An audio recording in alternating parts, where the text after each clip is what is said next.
¿Qué tal, chicos? Ya estamos aquí en nuestra penúltima clase. Vamos a terminar el tema de Revolución Mexicana. Lo vamos a comprimir un poquito porque la verdad es un tema extenso, muy complicado, polémico en algunos casos. Y vamos a tratar de resumir entonces. A ver, recapitulando. Cayó el gobierno de Porfirio Díaz. Se acabó el porfiriato. Y como les dije, ahí teóricamente tendría que haber terminado la revolución. ¿Por qué? Porque la revolución tenía ese objetivo.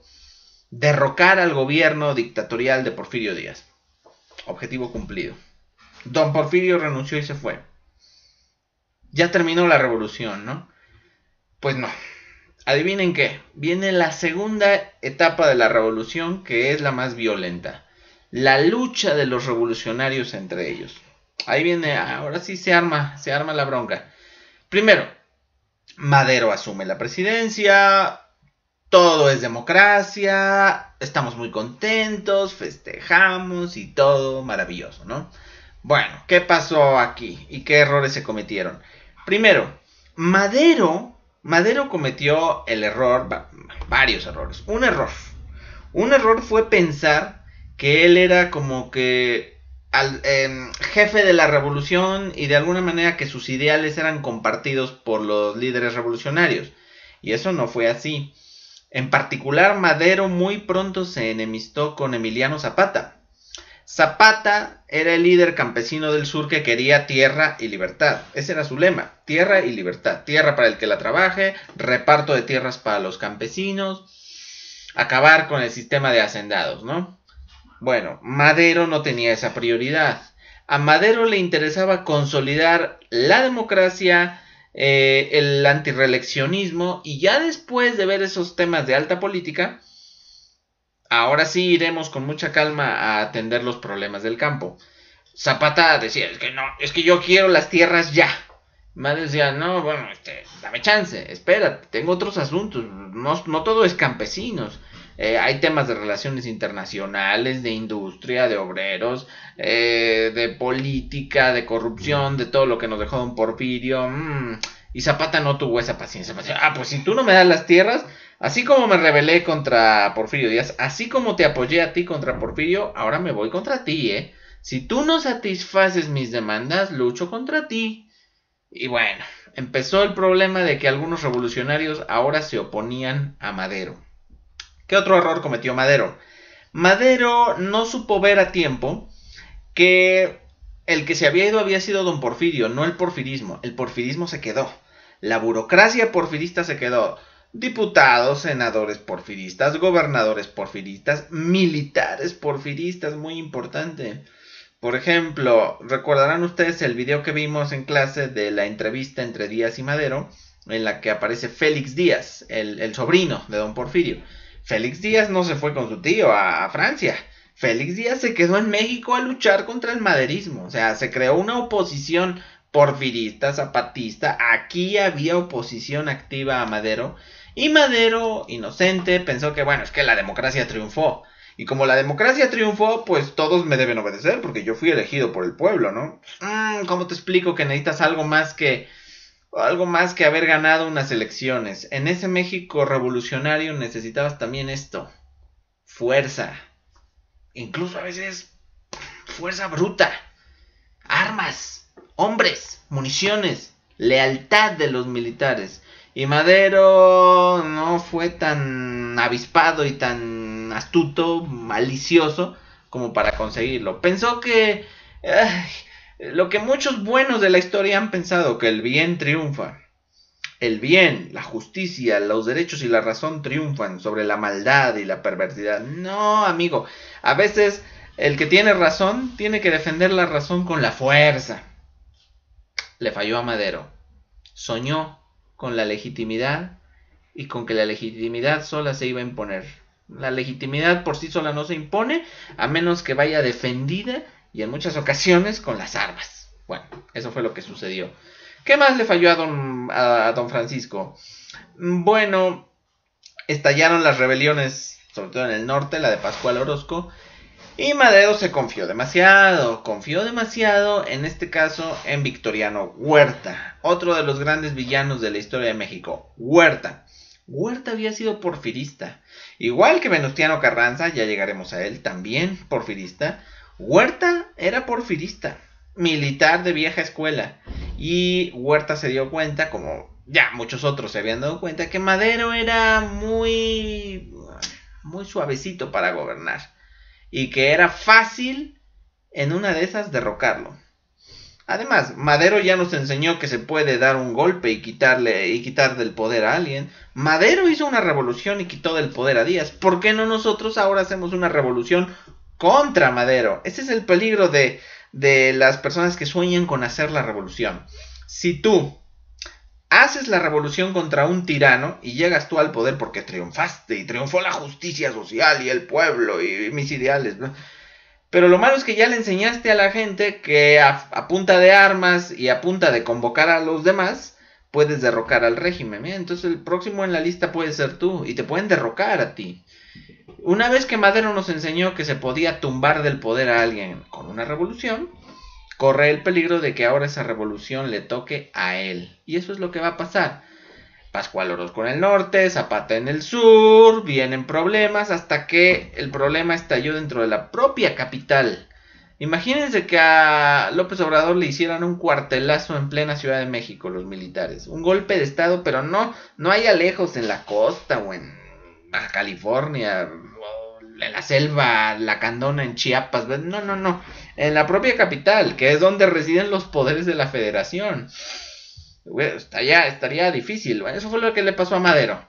En la capital se le rebelaron antiguos generales porfiristas: Félix Díaz, Bernardo Reyes, Manuel Mondragón. Y entonces Madero cometió uno de sus últimos y más grandes errores. Confió en Victoriano Huerta. Le dio a Victoriano Huerta el mando de las tropas de la capital para que se encargara de los rebeldes. ¿Y qué hizo Huerta? Pactó con los rebeldes. Huerta dijo: ok, a ver ustedes, vengan, platiquemos como caballeros. A ustedes no les gusta Madero, ¿verdad? Bueno, ¿qué creen? A mí tampoco me gusta. Así que, en vez de pelearnos, mejor lo quitamos de escena, echamos a Madero, le quitamos del poder y entonces ya ustedes y yo estaremos contentos. Creamos un nuevo régimen. ¿Y qué les parece que yo, que me ofrezco a ser su cuate, ahora soy también presidente de México? ¿Les gustaría? Los otros hicieron cálculos y dijeron: no, pues sí. Traicionamos a Madero, le damos esquinazo. Y en efecto, es lo que se conoce como decena trágica. La decena trágica comienza con el asesinato de Gustavo A. Madero, hermano del presidente, hermano de Francisco I. Madero, y culmina precisamente con el asesinato del propio Madero. Aquí, entonces, ustedes van a ver un video que está en la descripción. Ahí están indicados los minutos que tienen que ver. Es un fragmento igual de la novela que vieron la clase pasada sobre la decena trágica. Véanlo, hacemos pausa y regresamos a esta. Bien, espero que hayan visto ya el video y que, a ver, algo que quede muy claro, porque esto es muy importante. Eso que acaban de ver, eso fue la revolución. Está feo, ¿verdad? Lo que le hicieron a Gustavo A. Madero estuvo feo. Pero es que, chicos, recuerden esto: la revolución no fue un festival de serpentinas, colores, piñatas, arcoíris. No. La revolución fue eso que acaban de ver: torturas, sangre, muerte, traiciones, asesinatos. Y va a haber también incendios, violaciones, decapitados. Eso fue la revolución. Una ola de violencia. El precio a pagar va a ser con sangre. O sea, no crean que la revolución fue una fiesta nacional como ahora la celebramos y que la 3T y todo. Hubo muertos.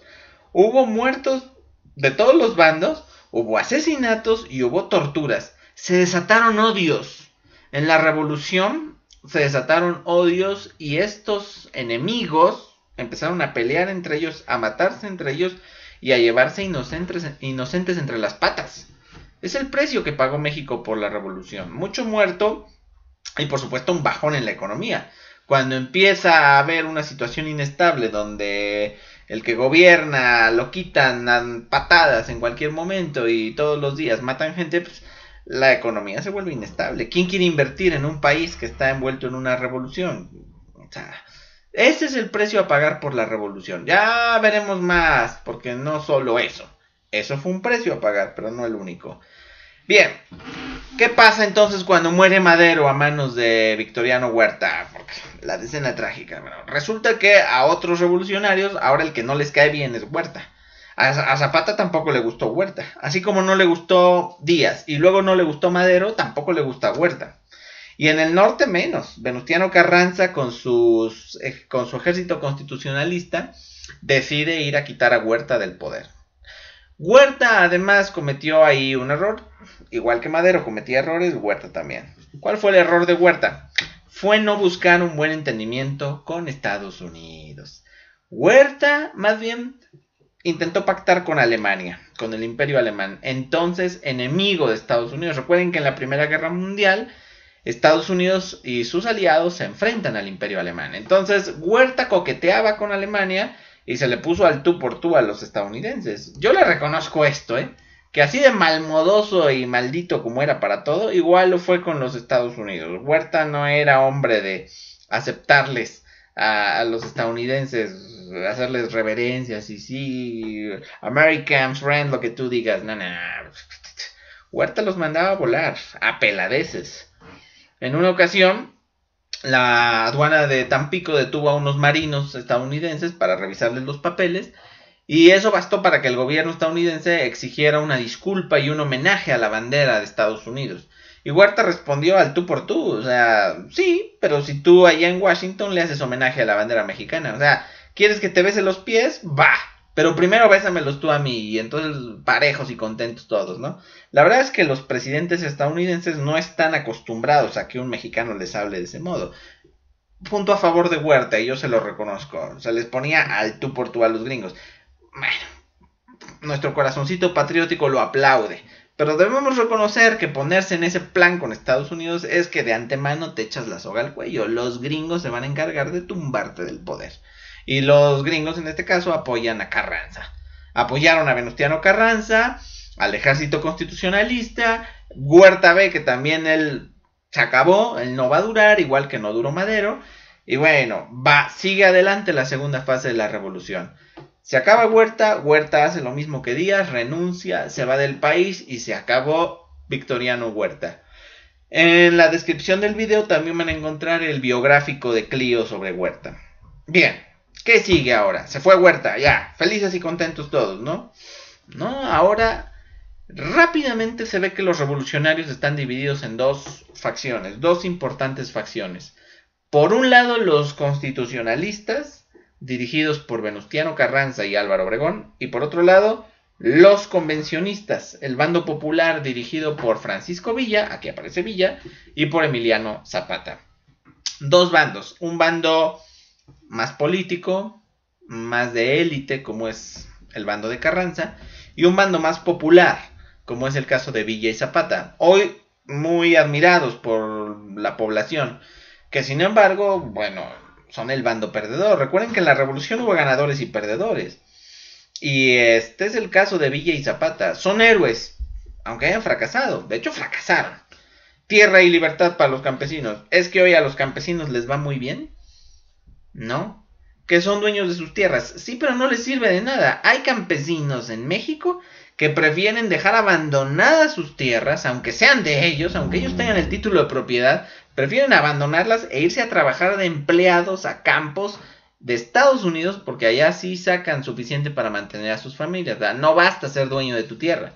Si después no puedes vender bien tus productos y tener una buena vida, de nada te sirve ser dueño de tu tierra. Así que yo pongo muy como que relativo este logro de, bueno, en parte Zapata, en parte Cárdenas con el reparto agrario, con la reforma agraria.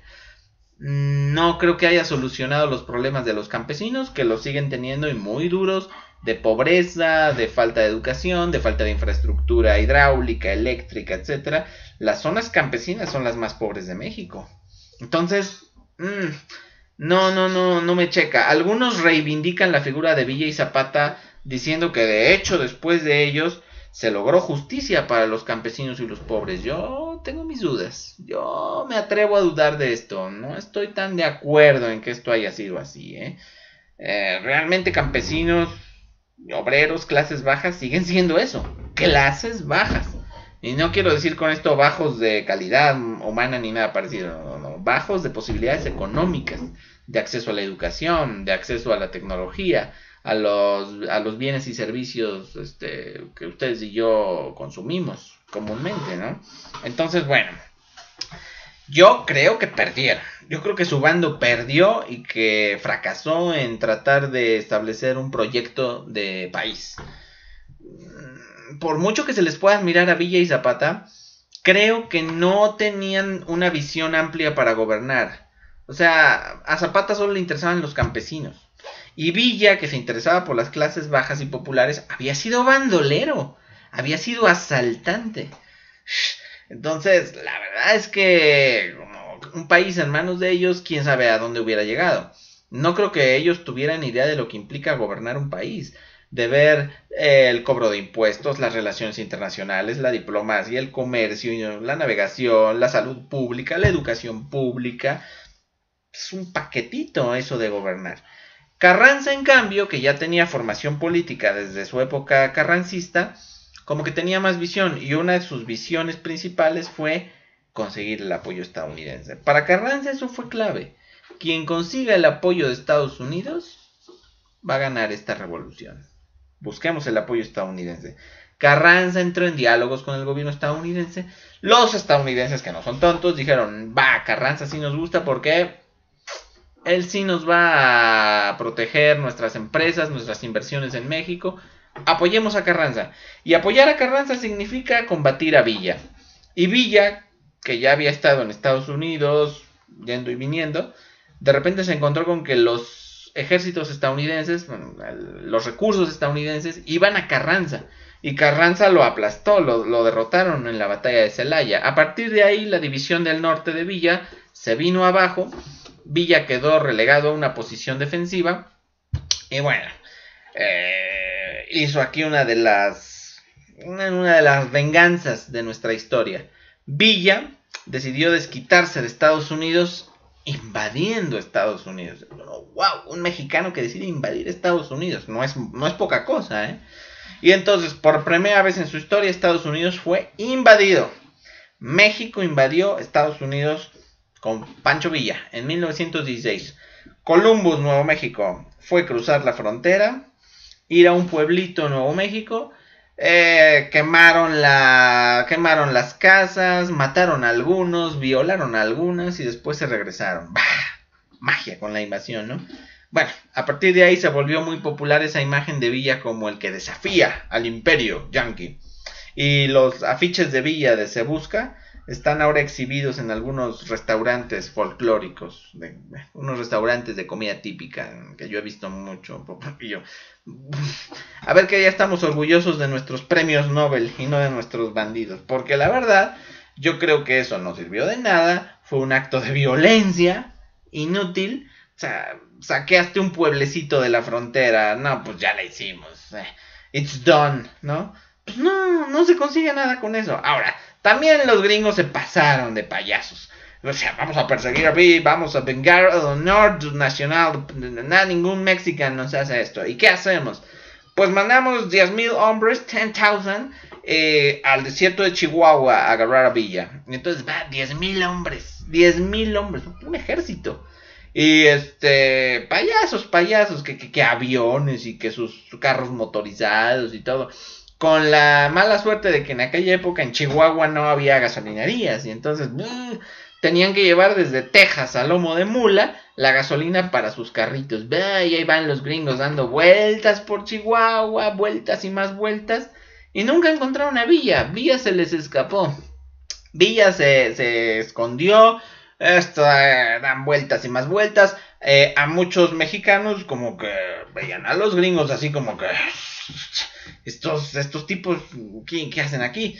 Ya una vez invadieron México y se llevaron un pedazo de territorio. O sea, gringos en mi patio no quiero ninguno. O sea, no crean que a los gringos les fue muy bien. Fueron recibidos con hostilidad por mucha población de México. Al final, pues no encontraron a Villa, tener que irse. Y se regresaron sin Villa. Lástima, fracasamos. De aquí viene el orgullo mexicano. Sí, porque está el patriotismo, ¿no? Estos se encontraron y mataron a Saddam Hussein, a Osama Bin Laden, a Pablo Escobar, lo pudieron decir. Pero a mi general Villa no lo agarraron. ¡Yo! Tomen esa. A mi general Villa no lo agarraron. Muchas pistolas para ustedes, ¿no? Es uno de esos orgullos mexicanos que siempre a mí me dan risa. Digo, bueno, está bien, Villa, porque te les pelaste a los gringos. Yo deseo que algún día estemos orgullosos de otras cosas. Siempre me da risa. Orgulloso de que el bandido fue, saqueó un pueblo y después se metieron a buscarlo y no lo encontraron. Bueno, está bien. Si eso es de lo que estás orgulloso, eso habla más bien de ti que del propio Villa y más de ti que de los gringos. Los gringos tendrán lo suyo. Tampoco digo que los gringos sean los héroes que aparecen en sus películas, pero pues si les guste o no, pues no encontraron a don Pancho Villa, a Francisco Pancho Villa. Se les escapó. ¿Qué hacemos, no? De ahí no van a sufrir otro ataque a su territorio hasta el bombardeo japonés a Pearl Harbor en 1941. Otro momento doloroso para ellos. Bueno, ni modo, así es la vida. ¿Qué sigue después de esto? Bueno, Villa queda reducido a un segundo término. Tienen también por ahí el biográfico de Villa. Y bueno, concretando, Zapata, que es el otro líder que queda, el otro líder popular, es finalmente hostigado por el gobierno. También es relegado a una posición defensiva ahí en el estado de Morelos. Al final, Zapata es traicionado y asesinado. Un general carrancista finge pasarse a su bando. Lo cita en un lugar, el coronel Guajardo lo cita en una hacienda y cuando Zapata llega, ya lo esperaban para venadearlo y se lo echaron. O sea, los revolucionarios, chicos, que hoy todos son héroes, se mataron entre sí, se traicionaron y se odiaron entre ellos. Por eso también tienen ustedes ahí el biográfico de Zapata, quien murió sin haber logrado sus objetivos, que los campesinos de México tuvieran una vida digna, buena, básicamente, pues no se ha conseguido. O sea, el campo en México sigue teniendo muchas carencias. Villa también fracasó. Zapata y Villa, que una vez se pensó que podían formar como una mancuerna, como ser los grandes líderes del pueblo mexicano, lo fueron por un tiempo, pero no pudieron crear un proyecto de nación. Ese proyecto lo creó Carranza. Por eso ahí tienen ustedes los biográficos de ambos. Va a llegar el momento en que a Villa también le hagan una emboscada. No se sabe quién mató a Villa. Es todavía un misterio hasta el día de hoy porque hay muchas teorías. O sea, pudo ser pudo ser Obregón, quien era el presidente en ese momento. Pudo ser algún enemigo personal por algún lío de faldas. Villa anduvo con un montón de mujeres por aquí y por allá. Y algún marido cornudo quizá decidió vengarse del sátiro, ¿no? O pudieron ser los estadounidenses, Villa les debía una. Entonces, quién sabe, hasta la fecha estamos como que inciertos. Es como lo de Kennedy. ¿Quién mató a Kennedy? La CIA, el Mossad, la KGB, el partido republicano. A saber, no sabemos. ¿Quién sabe quién mató a Kennedy todavía? Bueno, ¿y qué más? ¿Qué más? El proyecto de nación emergido de la revolución lo va a dar Carranza con su idea de reformar la Constitución y de hecho generar una nueva Constitución. La Constitución de 1917, que es la que rige hoy en día. Es la que rige hoy en día y en la que normalmente yo les dejo a ustedes que vean algunas lecturas. Lo hacemos en clase.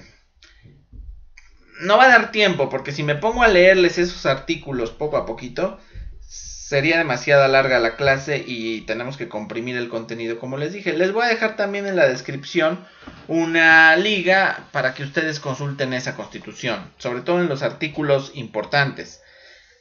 Artículos importantes me refiero a los polémicos. Por ejemplo, el artículo 3 que habla de la educación, que debe ser laica, gratuita y obligatoria. Hoy en día nadie discute eso, es como que muy normal. Pero en aquella época, si ustedes leen el texto oficial, el texto de la época, van a encontrar que prácticamente se vuelve a las leyes de reforma, pero en otro nivel. La educación religiosa queda prohibida, incluso la privada. Entonces, pues esto lleva a un conflicto, porque se le está restringiendo la capacidad de educar a la religión, no solo a la católica, a cualquier religión. El artículo 27 directamente prohíbe que la iglesia tenga bienes. Otra vez es el tema de la iglesia. La revolución había iniciado para derrocar a Porfirio Díaz, no para meterse en camisa de 11 varas con la iglesia o con la religión. ¿Desde cuándo acá la revolución se volvió antirreligiosa? En algún momento. Ya con Carranza aparece esto claramente. En la Constitución de 1917 se empieza a cocinar lo que va a ser la revolución. Pero lo que va a ser la revolución, lo que va a ser el choque, un choque brutal entre iglesia y Estado. ¿Qué más? El artículo 130. Les voy a pedir que revisen con calma el texto del artículo 130. Ojo, puede venir en el examen, así que revísenlo. Por lo menos ese artículo sí quiero que lo revisen meticulosamente. Dice el artículo 130 textualmente que el Estado, o sea que la ley, no reconoce personalidad jurídica alguna a las asociaciones religiosas denominadas iglesias. O sea, las iglesias no tienen personalidad jurídica. ¿Y eso qué significa? A ver, ¿qué significa que una iglesia no tenga personalidad? Que no existe, que no es sujeto de derechos, que sus miembros no son ciudadanos. ¿Qué quieres decir con eso? Ha tenido que ser reformada. Vean también ahí, les voy a poner el artículo 130 actual. De hecho, ahora las iglesias sí tienen personalidad jurídica. Obtienen su registro ante la Secretaría de Gobernación y existen. O sea, el gobierno se hace cargo de que las iglesias existen. La religión existe. No porque tu gobierno digas, es que yo soy laico y no quiero nada que ver con la religión, pero la religión no va a desaparecer por eso. La religión va a seguir existiendo. Bueno, sigue el problema con Carranza. Carranza ve venir muy fuerte a Álvaro Obregón, teme que Obregón sea un posible rival para futuros periodos. Carranza yo creo que tenía la intención de quedarse como el patriarca, el sabio y anciano patriarca de la revolución que la condujera. Una especie de Porfirio II, ¿no? Porfirio Díaz II. Obregón no se deja y entonces se rebela contra Carranza. La rebelión de Agua Prieta. Viene otra vorágine, o sea, en todo esto muere gente, en todo esto que les he platicado muere gente, balazos y fusilamientos, idas y venidas, y al final el propio Carranza también es asesinado. Después de que él mandó matar a Zapata, ahora te tocó a ti. Hasta aquí, vemos que los que hicieron la revolución, igual que los que hicieron la independencia, van muriendo de manera violenta. Recuerden que Hidalgo, Morelos, Guerrero, Iturbide, Matamoros, todos ellos fueron fusilados. Pues aquí igual, a Madero ya vieron cómo lo mataron, a los sicarios. Muere también de manera violenta Zapata, Orozco. Va a morir de manera violenta también Carranza, en su momento Villa y después Obregón. Pareció que a Obregón se le escapaba la muerte, pero no fue así. También a Obregón le va a tocar. ¿Cómo? Ahorita lo vamos a ver. Por lo pronto cae Carranza, es asesinado en 1920 y para ese periodo presidencial de 1920 a 1924 es elegido Álvaro Obregón. Y elegido es un decir, ¿eh? Esas elecciones de que o me eliges, o más bien yo soy el único al que se puede elegir, pero fui elegido, ¿no? Entonces, pues, mi gobierno es legítimo.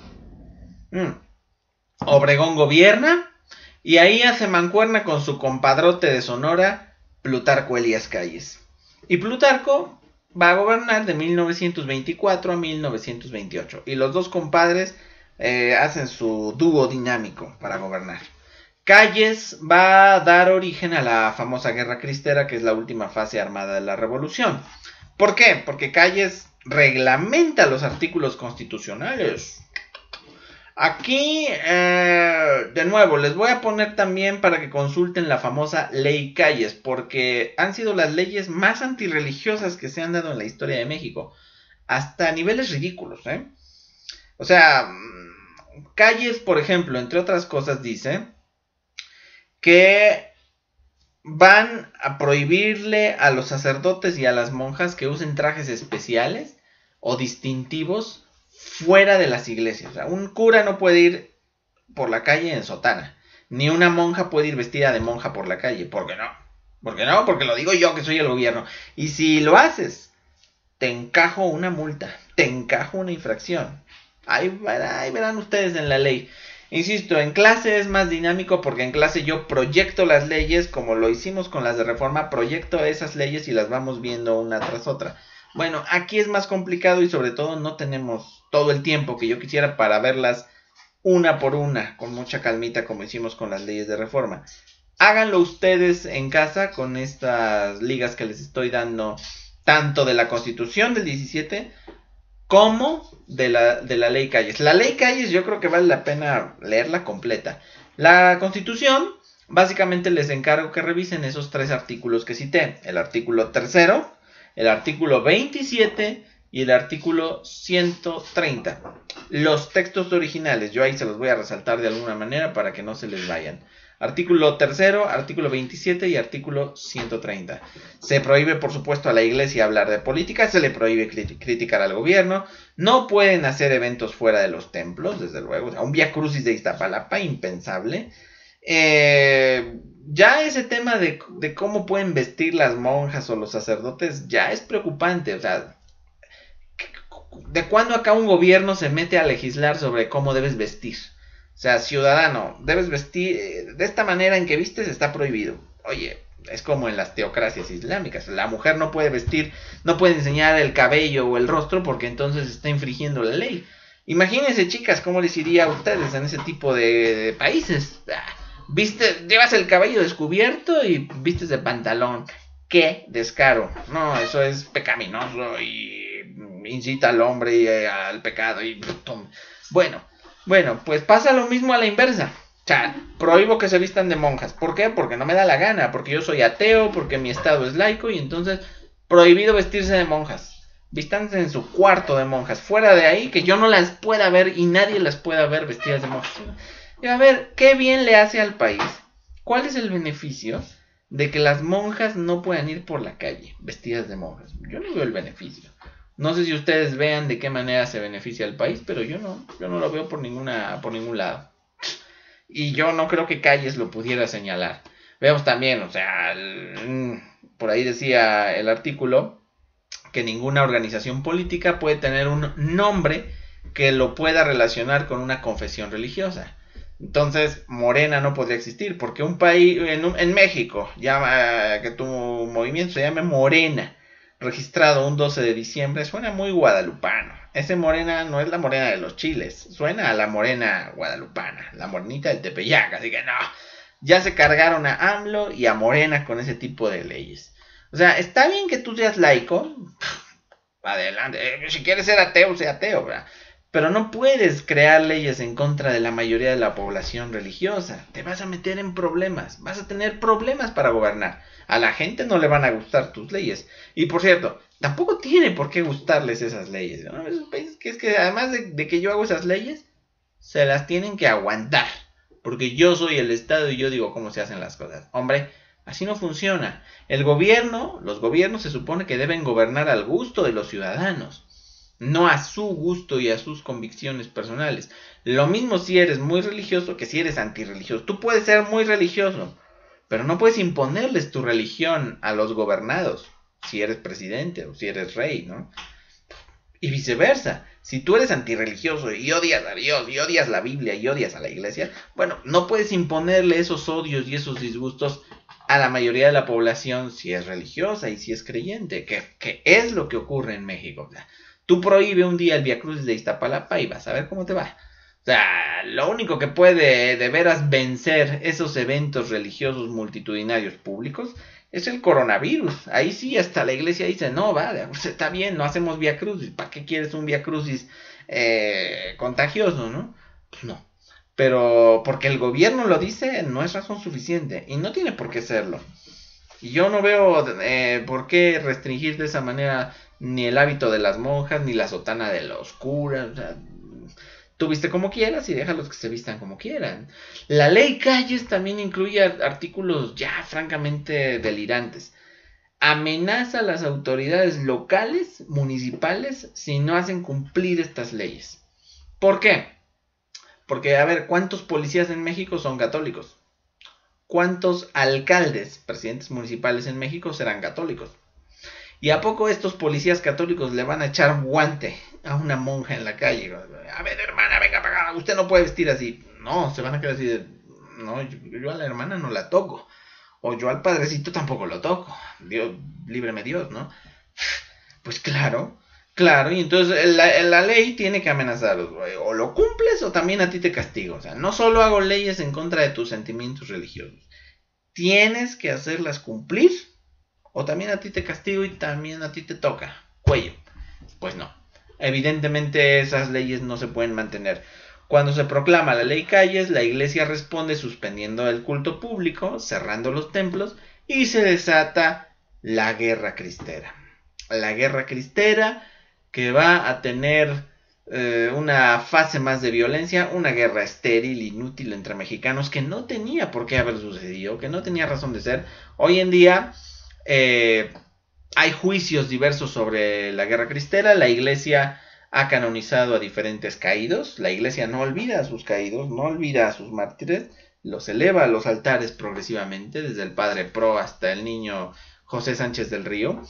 Y en el sector de Occidente, donde se llevó a cabo la guerra cristera en su mayor intensidad, como Jalisco o Colima, es tierra cristera y hay conciencia histórica cristera de resistir al gobierno y defender la fe, incluso si es necesario, con las armas. El gobierno, en cambio, o los historiadores antirreligiosos, que los hay, les podría poner varios ejemplos, se me acuerdo, Roberto Blancarte o Bernardo Barranco, que hacen también programitas de televisión y que tienen más de periodistas que de historiadores, pues hablan más bien en otro sentido, ¿no? Es que eran fanáticos religiosos que se opusieron al Estado laico. Es que ya no era Estado laico. Estado laico es el Estado separado de la iglesia. Pero ya si te metes con cuestiones de que las monjas se deben vestir así, que no puedes tú dar ningún tipo de educación religiosa.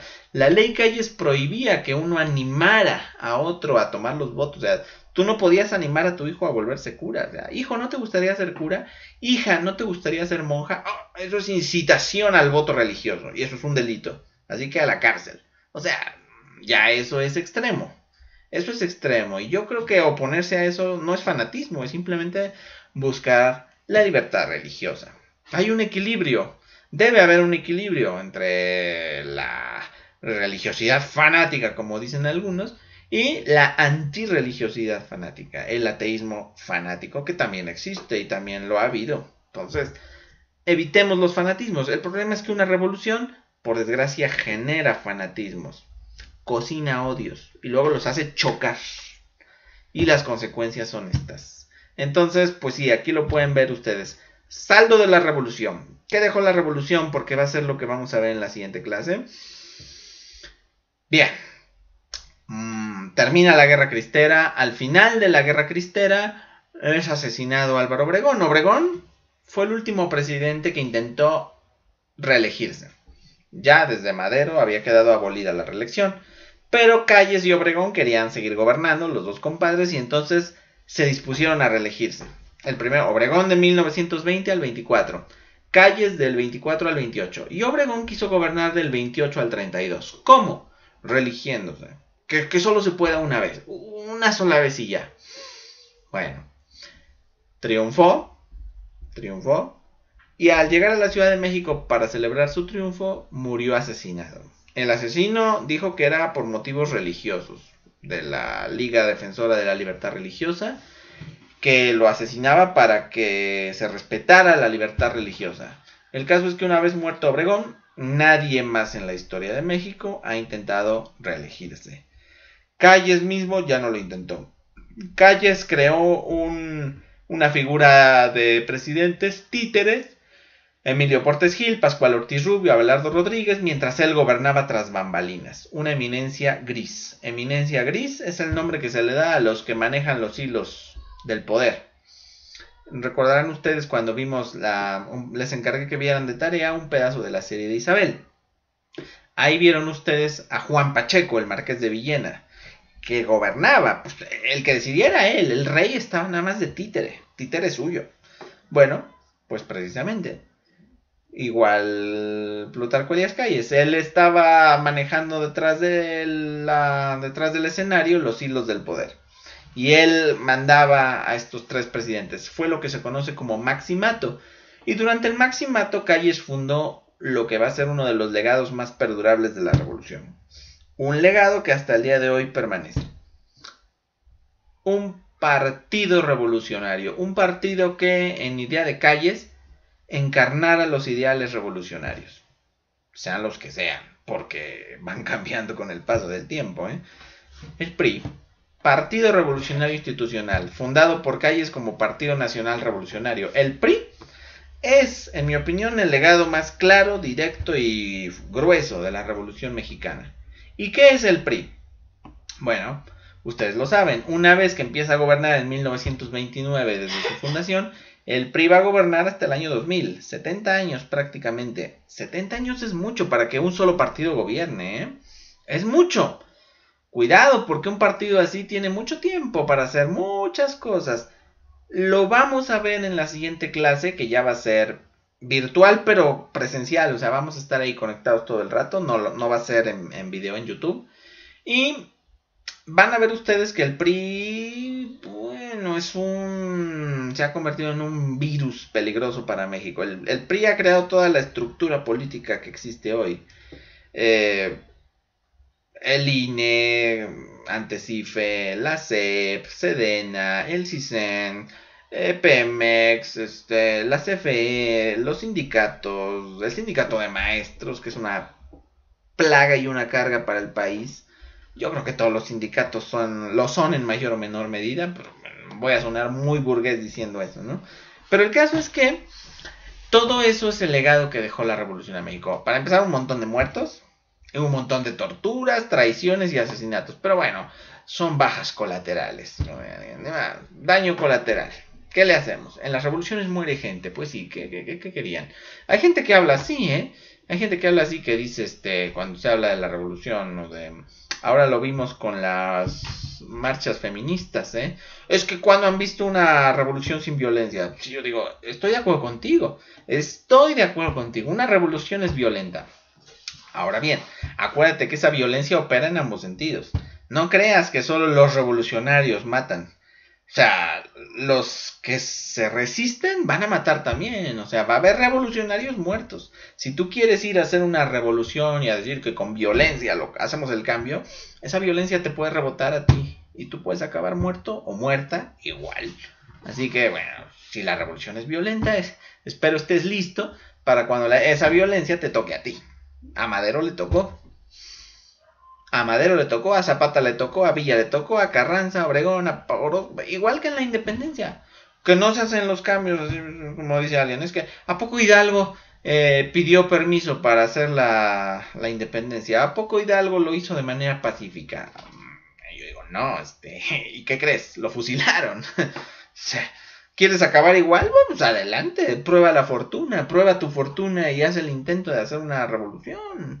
¿Quieres cambiar las cosas a punta de matar a otros? Ándale, inténtalo. El asunto puede llevarte entre las patas y acabarás fusilado. Sí, después eras un héroe nacional, pero primero moriste joven y fusilado. Allá tú. Hay los que están dispuestos a eso. Yo francamente creo que hay otro tipo de cambios que se pueden hacer de otra manera. Y creo en otro tipo de revoluciones también. Revoluciones de ideas, revoluciones científicas, revoluciones tecnológicas. Creo en la revolución industrial, aplaudo la revolución informática. Con la revolución mexicana soy más reacio, ¿eh? Y más cuando vemos ese legado que es el PRI y lo que ha hecho con México. Pero eso sería adelantarme demasiado. De hecho, eso sería incursionar en el tema final. Tan solo les voy a dejar aquí el dato de que el PRI, al ser el partido más viejo que existe en México, tiene ya una escuela muy larga. Dice el dicho que más sabe el diablo por viejo que por diablo. El PRI tiene mucha más experiencia que el PAN, que el PRD, que Nueva Alianza, que el Verde Ecologista y que Morena. Cualquier movimiento político en México, para gobernar verdaderamente, tendría primero que quitarse al PRI de encima. Y Morena también, ya veremos a Morena. Ustedes, como les decía yo en alguna clase presencial, o sea, ¿de dónde salió López Obrador? ¿Dónde empezó López Obrador su carrera política? Pues en el PRI. Fue el primer partido en el que militó. Y el que una vez fue priista nunca deja de serlo, aunque aparentemente sea crítico ahora del PRI. Ya hablaremos de eso con mucha calmita, porque es un tema un poco espeluznante y que va a ocuparnos. Para eso tienen que ver otro video que les voy a dejar después, en esa clase final. Por ahora, lo vamos a dejar aquí. Este es un saldo de la Revolución Mexicana, encuadre, segunda etapa. Segunda etapa, se empiezan a matar entre sí los revolucionarios, es traicionado y asesinado Madero, después se pelean entre sí Villa y Zapata contra Carranza y Obregón. Choque frontal entre ellos. En los biográficos van a ver ustedes eso con más detalle. Viene después la consolidación de la Constitución con Carranza. Después Carranza se va a pelear con Obregón, la lucha sigue. Obregón después, bueno, va a tener un gobierno ahí relativamente estable. Ya se viene gestando el problema con la iglesia. Chocan la iglesia y el gobierno a partir de la ley Calles. Es la guerra cristera, sigue muriendo gente. Y al final la revolución cumplió su ciclo. Como les dije en la clase pasada, las revoluciones comienzan con un punto de partida y vuelven a ese punto de partida. Ahí lo tienen ustedes. No empezamos con una dictadura, el porfiriato, y no regresamos a una dictadura, el priato, 70 años de PRI, que fue una dictadura. Hubo gobiernos en los que, si tú eras de la oposición, arriesgabas la vida.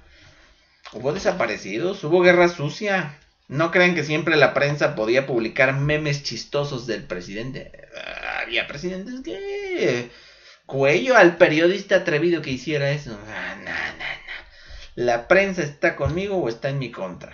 El PRI fue dictadura.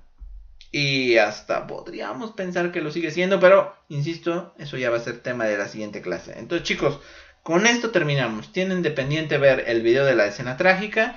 Tienen de pendiente ver los biográficos de Zapata y Villa. Tienen de pendiente ver también la Constitución de 1917 y la Ley Calles para que comprendan por qué surgió el conflicto con la iglesia. Y también, Dios mío, es que si la revolución dio origen a ese tipo de leyes, yo no puedo admirar la revolución. Yo soy creyente y a mí no me pueden decir que ese tipo de leyes son justas. No las voy a aceptar nunca. Y como yo no las acepto, no las aceptó el pueblo católico de aquella época. O sea, la revolución llegó a una especie de callejón sin salida hasta que, bueno, el PRI salvó la situación haciendo que se cumpliera el ciclo.